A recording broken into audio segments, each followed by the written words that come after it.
Hello, everyone, and welcome to How to Synod with Youth, a presentation by the Office of Youth Ministry to help leaders to understand the process involved with working specifically with children and adolescents for the Synod process. My name is Matthew Hall, and I am the Youth Outreach Officer at the Office of Youth Ministry.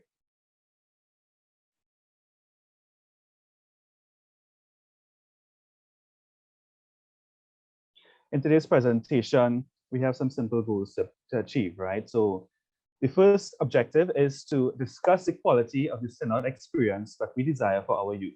So it's very important here for us to understand that we can't engage teenagers and children the same way that we engage adults. So this presentation seeks to help us understand how we can go about reaching out to the children and to the adolescents. Secondly, the presentation seeks to provide resources to spark the creativity of the process leaders. So by no means what we say and discuss here today are the only ways that we can engage youth, but definitely when you see the activities, when you hear how to engage youth, hopefully is our desire that you'll be able to think of your own ways as well and to brainstorm and to offer even to us some other ways that we could reach out to the children and the adolescents. Thirdly, the presentation seeks to provide guidelines for the interaction with youth in the Synod process in every setting possible. So we'll see further in this presentation the different settings that we have to engage youth. And finally, this presentation seeks to share a feasible timeline for youth engagement throughout the process. So with me here today, I have Mrs. Teresa Bestowns, the Episcopal Delegate for Youth. I have Rondell Gulston, man with big voice, from the Eastern Vicariate, and Caressa Renwick from the Northern Vicariate. Welcome, everyone. Welcome. So today's presentations outline. We'll first recap what we already know about the Synod, Synodality, and the entire process. Then we'll look at the parish implementation, the intergenerational spaces, children and adolescent-only spaces as well. And then finally, we'll look at Synod activities for youth in both gathered and non-gathered settings. So those of you who aren't familiar with the terminology, we'll also explain that later on in the video. So I want to invite Mrs. Teresa Bestowns at this point to lead us in the recap session. Thank you so much, Matthew. So as many of you all may know, we have started this Synod process now for some time. The Synod, the original Archdiocesan Synod team was inaugurated or put into action, established in October of last year. And in January of this year, there was some further training for persons participating in the Synod process, mainly the Synod process leaders for parishes. At that time, we would have provided some pertinent information just to begin the process of guiding everyone as to what is necessary for the Synod process. And the reason why we're calling this the Synod with youth is because we want to focus very much that this is not a Synod for youth. It is not a Synod where only young people are participating. It's not focused on youth. Youth have to be integrated at every level and in every way to the process. And so we are working together to ensure that our young people are participating in the best way possible. And we want to start the entire conversation about the recap, focusing on the fact that before there was this Synod on Synodality, there was a Synod on Youth. And coming out of that Synod on Youth, you will see this beautiful quote that comes out of the document Christus Vivi about the way young people have participated in that Synod and the way young people participate in the life of the church in general.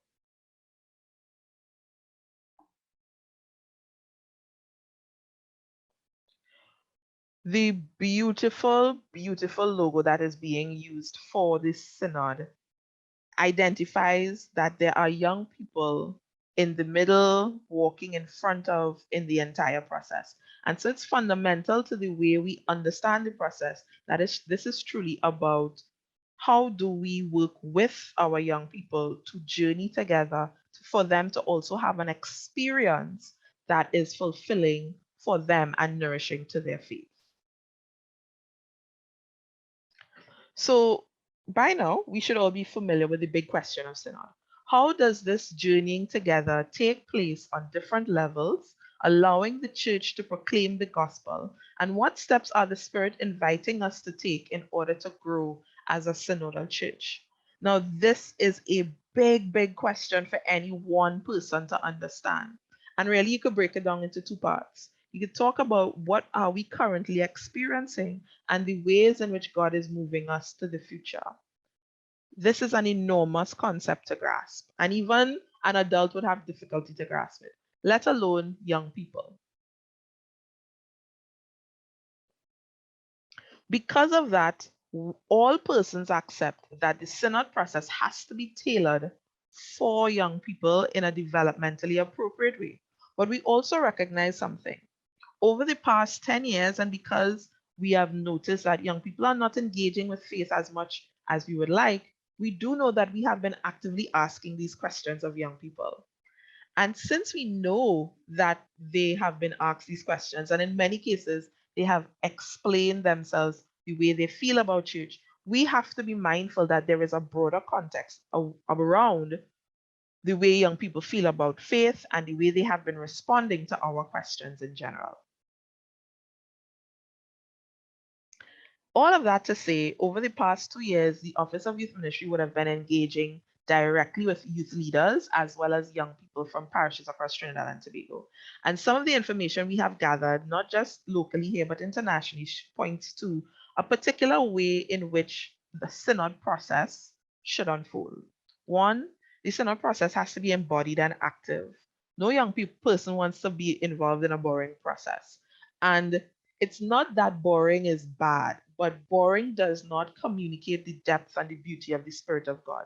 So we have to be mindful that this is not just a head exercise that they're going to be sitting and thinking, but they're also a, a part of the process and they need to feel it in their entire bodies. The next point that we have to take into consideration is the voice of young people have to be a part of the conversation. Now, that might sound obvious, but because of the demographics of our church, it may become very easy to create settings and situations in which young people cannot put forward their voice. Now, could that look like? That could look like setting up a meeting at a time when no young person could really attend because it might be work hours or school hours.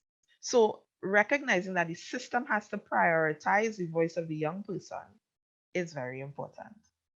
Authentically presented. Well, I think everybody knows by now, young people, we always talking about the fact that young people want the real situation, the truth, nothing but the truth. All the things related to truth and honesty.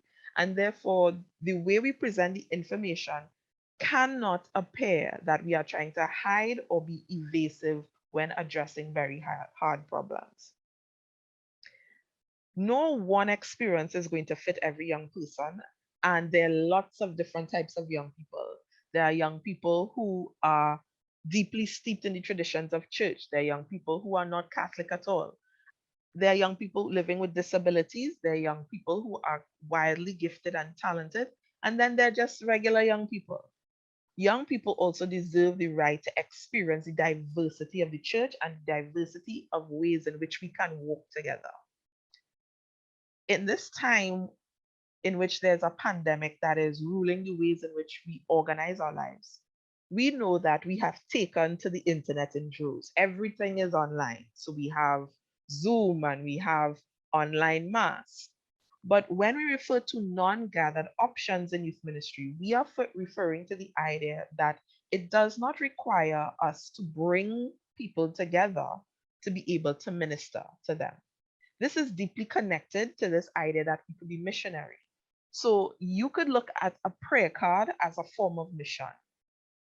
The idea that you could send a message and have someone engage in a ministry activity without bringing them to us is what we call non-gathered. Obviously, in this age and stage, we're also talking about some digital options as well. So if we're going to engage young people in this process, we have to ensure that there are options that they can be engaged in non-gathered ways. Developmentally appropriate goes without saying, but it has to be repeated. What does that mean? Developmentally appropriate means what we can say to a 10-year-old, we can't say to a 5-year-old. And what we might say to a 10-year-old, we could probably increase the complexity of the delivery to a 16-year-old. we have to bear in mind that all young persons are at a different point and stage in their lives. So, what even you might be able to explain to your 16-year-old at home or in your parish may not work for a 16-year-old somebody somewhere else.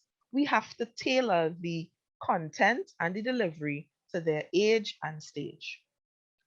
In the same way we talked about the non-gathered options, all of these things have to be technology enabled. We live in a technological time. How many of us don't go too far without our phones in our hands? We have to find ways in which the synod would share its message and engage people and use technology appropriately as a part of this journey. Last but not least, engaging with young people must be collaborative. When we say collaborative here, this is not about one group of people working within the parish to deal with young people.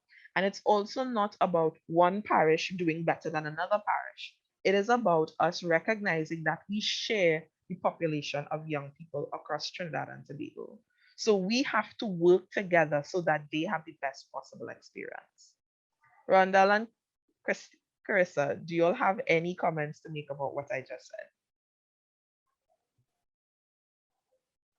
Hi, Teresa. Yeah, I definitely agree with a lot of what you were saying here. One that definitely stood out to me was definitely the prioritizing the voice of the young person. And I think especially at that point, it's necessary for us to take it a step further, especially because we live in a society, we live in the current time where this is not a norm. So in my experience, oftentimes when we even provide these spaces at the best times, at the best moments, sometimes the young persons may not even know what their voice is, what to say. They may not even recognize, because that this is the age where most of them are now trying to figure out themselves. So, taking it a step further and encouraging them and providing maybe other older young people showing examples that, yes, this is how I can prioritize my voice. This is how I can express my voice. I think it is definitely a step in the right direction. One of them that I agreed with, but definitely I think needs a little extra is the diverse. In my experience with young people, yes, diversity is a very important point, and everyone wants to be seen as unique and special. But I recognize that young people as well, they also want to fit in. So I think definitely diversity and unity is something that definitely goes hand in hand. So yes, a young person may be seen as diverse, but they also want to be seen as a part of, and they also want to be included. So definitely that diversity and inclusion is something I think could go hand in hand. So yeah. Thanks for that, Part Rondell. that stood out to me is that engagement is collaborative, meaning that yes, we welcome the little spiritual competitiveness within the parish, but at the end of the day, it really does boil down to, okay, these are the group of people I need to administer to, so we all need to agree that engagement that is collaborative, meaning that each parish needs to work together to help this group of young people reach a state where in their spiritual journey, they know who God is and they are aware of what their plan is for the rest of their life, more or less. I think it's also important to underscore here that each parish community, each parish, each group of persons engaging youth need to understand their own grouping of young people, because everything that's being presented here today may not work in the same way for your group. So you have to understand your group of young people. What will work for a parish in the north might not work for a parish in the east. Likewise, what will work with a parish or community in a parish may not work for within the same parish community. A neighboring community may not have the same kind of response and engagement using the same technique. So it's important to understand your own grouping of young people as well. And thanks for those additions, guys. So as we follow up with our recap, this presentation is for who exactly? Because anybody could be sitting down here watching us, but we've made it specifically for a couple of people. So persons who are leading, already participating and moving children's ministry, youth ministry in the parish forward, definitely this presentation is for you. Persons who are doing that in the wider community, this presentation is also for you. This presentation is also for teachers, because all of these persons minister to young people, whether they're children and adolescents, in different ways. And you may find some benefit from the information that we're going to provide. Synod youth reps, definitely you are front and center as to who this information would be important to, and in general, the entire Synod team for your parish. Parents, this information is also for you because you should know and approve of what is happening with your young people. Last but not least, there are some brave young people who always step forward in the midst of our church to take on the responsibility to do things even when it's not assigned to them. We call them our empowered young adults and adolescents. This presentation is also for you. So we want you to ensure that the information here is something that's worthy of your attention and it can actually feed what you are attempting to do. In front of you now presented is a bit of what we're calling the interaction matrix. So if you had to think of the Synod process, you have to think of it as several different types of interactions. And there are places and spaces in which people are interacting with young people. So there are ways to bring young people together, which we call gathered ministry. And when we gather them together, we can engage in the Synod process. But there are also non-gathered activities, activities where we don't need to bring young people together, but they can engage in the Synod process as well. So for each age group, children and adolescents, there are non-gathered activities and gathered activities that you may want to develop for your parish. Similarly, that may be able to happen in schools, that may be able to happen in communities. One thing we want to stress here is that although when we talk about youth, we also talk about people over the age of 18.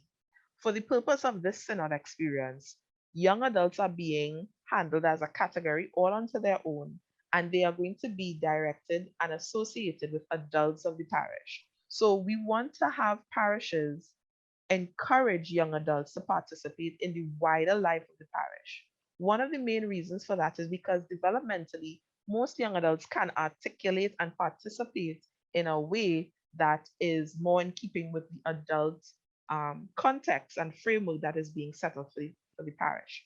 Similarly, or rather at the same time, we do know that there are some issues that young adults may not always feel very open that they can share at the level of the parish. So vicariate teams and the Office of Youth Ministry, we will be organizing opportunities for young adults to also have space to engage in the Synod process.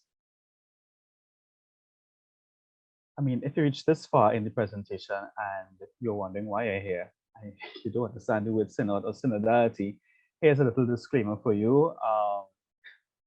Any of the resources that we're referring to can be found on catholictt.org. So the website there's a section especially dedicated to all Synod material that's happening in the Archdiocese and even in the wider church. So you can tune in to catholictt.org to be guided accordingly.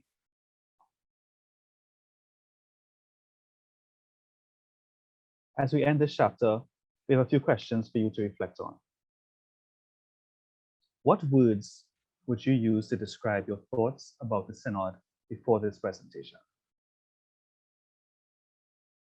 Are you a participant or are you a leader in this process? What feelings and thoughts come to mind entering this process as a leader for young people?